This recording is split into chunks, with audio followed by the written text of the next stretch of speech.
So there's a few things that we need to know about pickup sticks. I'm going to take you through some very basic pickup stick techniques right now. The first is, right now our heddle's in neutral. If we put our heddle in the upshed, we can see that all our holes are raised up. And if we try and move those holes, we can't really manipulate them. They're there, they don't move. That is where they stay. When we put our heddle in the downshed, all of our slots are raised up and our holes are lowered. And if we try and move our slots, they will move up and down, and they move up and down quite easily. So the first thing to know about pickup sticks is when you're using pickup sticks, you are manipulating only the ends that are in slots. So I'm ready to insert a pickup stick. So I'm going to put my heddle in the downshed, and that raises all my slots up.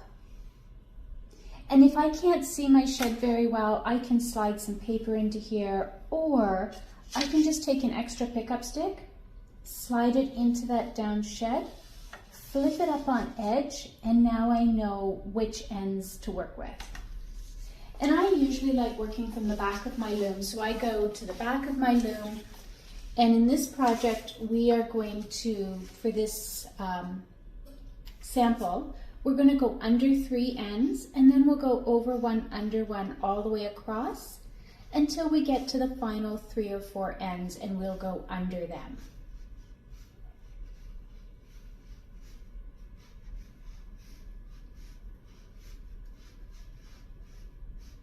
Go under the final 3. Now, as you're sampling, because we didn't have a specific number we were working with, it's quite possible that you'll have under 3 on one side and under 4 on the other, or under 3 and under 2. That doesn't matter. What's important is that you're going over 1, under 1 across the loom. You can flip your pickup stick on edge and you should be able to see those gaps. And we'll give you an angle of the side here so you can see what's happening when we use that pickup stick. Now once we have the stick in, we can take that extra one out. We don't need it anymore. And we can just slide our pickup stick to the back of the loom. So our pickup stick is inserted. When we're not using it, we just slide it to the back of the loom. When we're using it, it comes forward. And because we're making weft floats, when it comes forward, we will have our heddle in neutral, and we will slide our pickup stick forward and on edge. And what happens is the ends that are underneath the pickup stick get pushed down to be level with the holes so that we get gaps sitting up on top. And then as we pass our weft through, this will be where our weft floats are. Now, I finished in an upshed. A weft float will always take the place of a downshed. So that means I need to weave my upshed first.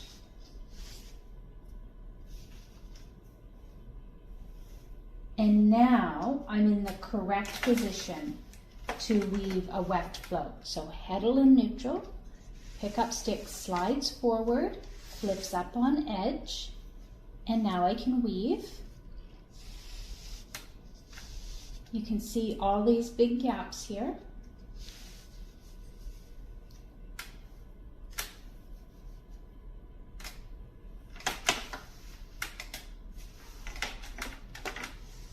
And right here are all my weft floats.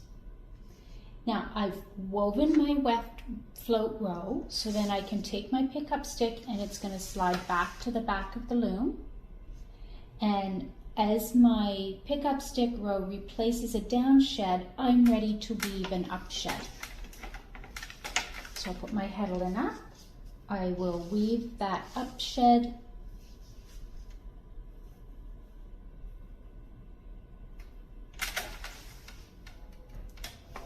And we're going to do a downshed.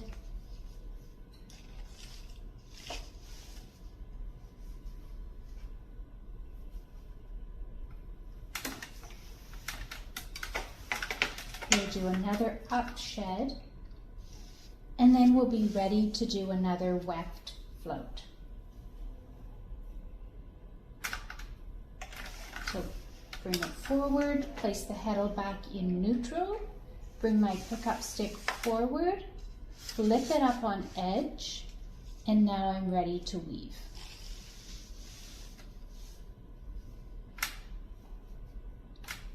Press it into place, bring my heddle back, pickup stick gets flipped down and pushed to the back of the loom. And now I've got some lovely weft floats here. So our pickup stick, a whole bunch of weft floats. Now we're going to do warp floats. Warp floats are a little different, but we insert the stick the same way with our heddle in the down shed. But this time we're actually going to pass over ends. So to get our plain weave border, we're going to pass over the first 3 ends, and then we'll go over one, under one, all the way across.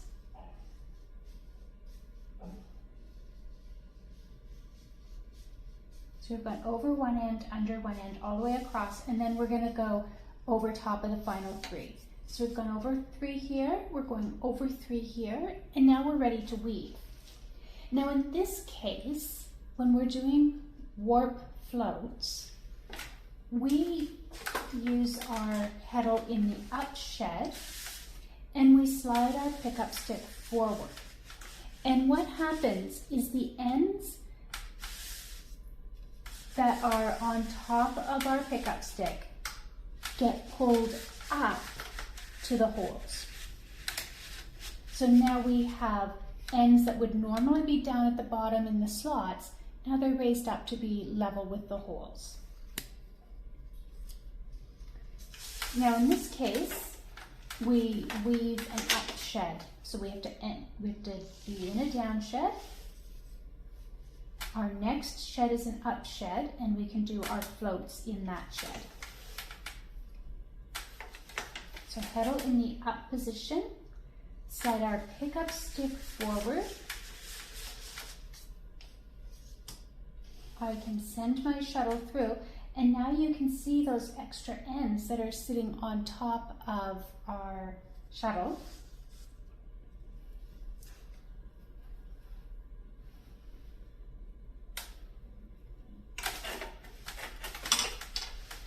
Press that into place, and then we'll do our down shed and send our pickup stick to the back. And you'll see the weft float or the warp floats better in just a moment. So there's my down shed.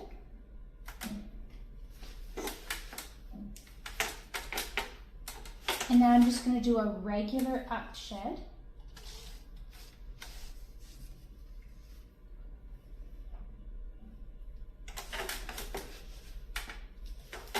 And now you can see our warp floats. They're passing over top of our pink weft. So we'll do another down shed.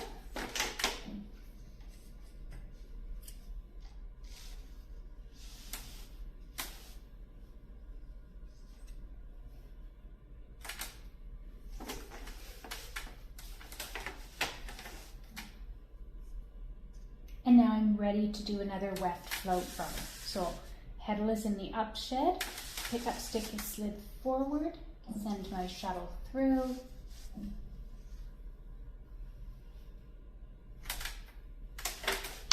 Press into place, and then I can do just plain weave again.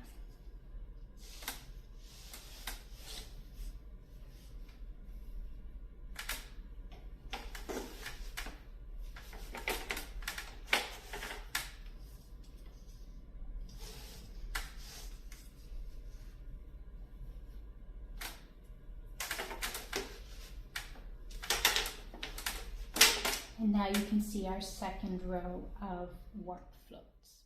So we're back. We've done